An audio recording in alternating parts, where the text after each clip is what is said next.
नमस्कार दोस्तों, कैसे हैं आप सभी। स्वागत है आपका हमारे YouTube चैनल KR हिंदी कहानियाँ में। आज मैं आपको सुनाने जा रहा हूँ बहुत ही सुंदर और रोचक कहानी। आशा करता हूँ यह कहानी आपको पसंद आएगी। आज की कहानी है नारद जी की लीला। एक बार की बात है, महर्षि गालव प्रातः सूर्य को अर्घ्य दे रहे थे। उनकी अंजलि में आकाश मार्ग में जाते समय चित्रसेन गंधर्व की थूकी हुई पीक गिर गई। मुनिवर इससे क्रुद्ध होकर शाप देना ही चाहा, परंतु उन्हें अपने तपोनाश का ध्यान आने से वे रुक गए। महर्षि देवकी नंदन श्री कृष्ण के पास जाकर गुहार लेकर गए। श्री कृष्ण तो ठहरे अंतर्यामी। उन्होंने 24 घंटे में चित्रसेन का वध करने की प्रतिज्ञा कर लिया। उन्हें पूर्ण संतुष्ट करने के लिए श्री कृष्ण ने माता देवकी तथा महर्षि के चरणों की शपथ भी ले ली। गालव जी अभी यहाँ से लौटे ही थे कि देवर्षि नारद वीणा झंकारते हुए आ गए। श्री कृष्ण ने उनका स्वागत सत्कार किया। थोड़ी देर बाद नारद जी ने कहा, प्रभु, आप तो स्वयं सुख करता दुख हरता हैं। आपके दर्शन मात्र से लोगों के सारे दुख और कष्ट मिट जाते हैं, परंतु पता नहीं क्यों प्रभु, आज आपके मस्तक पर चिंता की रेखा स्पष्ट दिख रही है।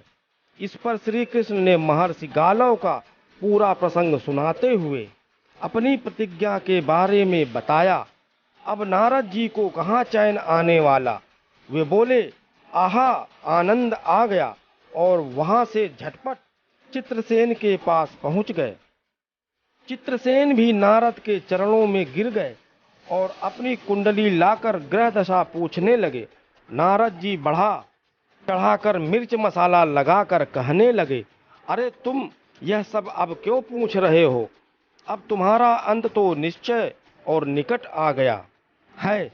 अपना कल्याण और भला चाहते हो तो कुछ दान पुण्य कर लो, कुछ अच्छा काम कर लो, क्योंकि 24 घंटों में श्री कृष्ण तुम्हारा अंत करने की प्रतिज्ञा कर चुके हैं।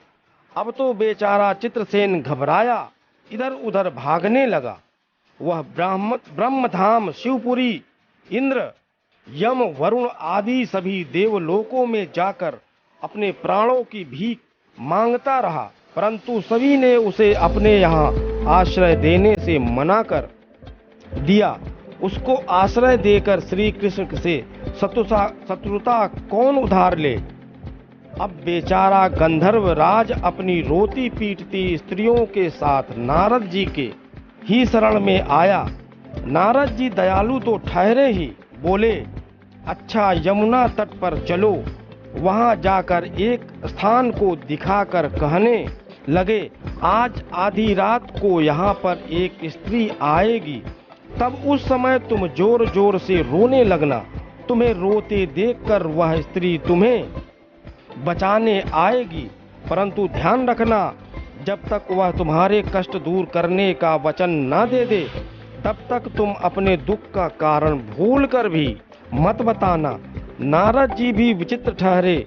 एक ओर तो चित्रसेन को यह समझा बुझा दिया, दूसरी ओर अर्जुन के महल में सुभद्रा के पास पहुंच गए और उससे बोले, सुभद्रे, आज का पर्व बड़ा ही महत्वपूर्ण है। आज आधी रात को यमुना स्नान करने तथा दीन की रक्षा करने से अक्षय पुण्य की प्राप्ति होगी। आधी रात को सुभद्रा अपनी कुछ सहेलियों के साथ यमुना स्नान को पहुंच गई। वहां उन्हें रोने की आवाज सुनाई पड़ी। नारद जी ने पहले ही दीनोद्धार का महात्म्य समझा दिया था। सुभद्रा ने सोचा, चलो अक्षय पुण्य लूट ही लूं। वह उधर गई तो वहां चित्रसेन रोता मिला। उन्होंने लाख पूछा, परंतु वह बिना वचन लिए बताने को तैयार ही नहीं था। अंततः सुभद्रा को वचनबद्ध होना ही पड़ा। तब जाकर चित्रसेन ने पूरी बात बताई। उसकी बात सुनकर सुभद्रा बड़े धर्म, संकट और असमंजस में पड़ गई। एक ओर श्री कृष्ण की प्रतिज्ञा, वह भी एक ब्राह्मण के लिए, दूसरी ओर अपनी वचनबद्धता। अंत में शरणागत के प्राण बचाने का निश्चय करके वे उसे अपने साथ ले गई। घर जाकर उन्होंने सारी परिस्थिति अर्जुन के सामने रख दिया। जबकि चित्रसेन अर्जुन का मित्र भी था, अर्जुन ने सुभद्रा को सांत्वना देते हुए कहा, तुम्हारा ही वचन पूरा होगा। इधर जब नारद जी ने सब कुछ ठीक कर लिया, तब द्वारका पहुंचकर श्री कृष्ण से कहने लगे, महाराज, अर्जुन ने तो चित्रसेन को आश्रय दे रखा है, इसलिए आप सोच विचार कर ही युद्ध के लिए चलें। तब श्री कृष्ण कहने लगे, नारद जी, एक बार आप मेरी ओर से अर्जुन को समझाकर उसे लौटाने का प्रयास करके तो देखिए। अब देवर्षि नारद पुनः दौड़े दौड़े द्वारका से इंद्रप्रस्थ पहुंचे। अर्जुन ने यह सब सुनकर साफ कह दिया, यद्यपि मैं सभी प्रकार से श्री कृष्ण के ही शरण में हूँ और मेरे पास केवल उन्हीं का बल है, इसलिए अब तो उनके दिए हुए उपदेश क्षत्रिय धर्म से कभी विमुख न होने का भी दृढ़ संकल्प हूँ। मैं उनके ही बल से अपनी प्रतिज्ञा की रक्षा कर पाऊंगा। वासुदेव तो अपनी प्रतिज्ञा छोड़ भी सकते हैं, यह बात उठे जाकर समझाइए। यह सुनते ही देवर्षि का पेट फूलने लगा, क्योंकि कोई भी बात जब तक इधर से उधर तक न पहुंचा दें। अब द्वारका आकर ज्यों का त्यों अर्जुन ने जो कहा था पूरी बात कह सुनाया। अब क्या होगा? नारद जी ने दोनों तरफ से युद्ध की तैयारी करा दी। सभी यादव और पांडव रण क्षेत्र में पूरी सेना के साथ उपस्थित हुए। दोनों तरफ से युद्ध छिड़ गया। बहुत घमासान युद्ध हुआ, परंतु किसी की जीत नहीं हो पाई। अंत में श्री कृष्ण ने सुदर्शन चक्र छोड़ा, अर्जुन ने पाशुपात पतास्त्र छोड़ दिया।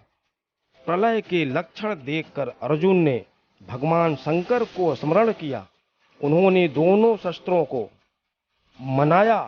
फिर वे भक्तवत्सल भगवान श्री कृष्ण के पास पहुँचे और कहने लगे, प्रभु, राम सदा सेवक रुचि राखी, वेद पुराण लोक सब राखी। भक्तों की बात के आगे अपनी प्रतिज्ञा को भूल जाना तो आपका सहज स्वभाव है। ऐसा तो कई बार हो चुका है। अब तो इस लीला को यहीं समाप्त कीजिए। दोनों तरफ के तर्कस के बाण भी समाप्त हो चुके थे। प्रभु युद्ध से अलग होकर अर्जुन को गले लगाते हुए उन्हें युद्ध से मुक्त कर दिया। चित्रसेन को अभय दान मिला। सभी लोग प्रभु की लीला देखकर उन्हें धन्य धन्य कहने लगे, परंतु गालो मुनि बहुत दुखी हुए। उनको यह बात अच्छी नहीं लगी। उन्होंने कहा, यह तो अच्छा मजाक हुआ मेरे साथ।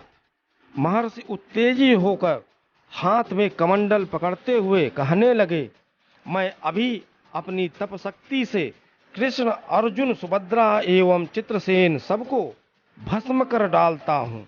परंतु बेचारे साधु महाराज ने जैसे ही जल हाथ में लिया, सुभद्रा हाथ जोड़कर प्रभु का आवाहन कर बोल पड़ी, यदि मैं कृष्ण की सच्ची भक्त हूँ और अर्जुन के प्रति मेरा पतिव्रत पूर्ण हो, तो यह जल ऋषि के हाथ से पृथ्वी पर एक बूंद भी ना गिरे। और ईश्वर की लीला ऐसा हुआ भी। महर्षि गालो बहुत लज्जित हुए और क्षमा याचना किए। उन्होंने प्रभु को प्रणाम किया और अपने आश्रम लौट गए। उसके बाद सभी अपने अपने गंतव्य स्थान की ओर चले गए। नारद जी भी नारायण नारायण कहते हुए बोले, प्रभु, आपकी महिमा अपरंपार है, आपकी लीला आप ही जाने। इतना कह देवर्ष प्रभु को प्रणाम कर देवलोक चले गए। कहानी सुनने के लिए धन्यवाद। दोस्तों, कहानी कैसी लगी बताइएगा जरूर। आशा करता हूँ पसंद आई होगी। यदि आप हमारे चैनल पर नए हैं तो चैनल को सब्सक्राइब करें और घंटी वाला बटन जरूर दबाइएगा, ताकि आप तक आने वाली नई कहानी की नोटिफिकेशन जरूर मिल सके। हमारी कहानी अच्छी लगी हो तो लाइक और शेयर करना मत भूलिएगा। मिलते हैं अगली कहानी के साथ।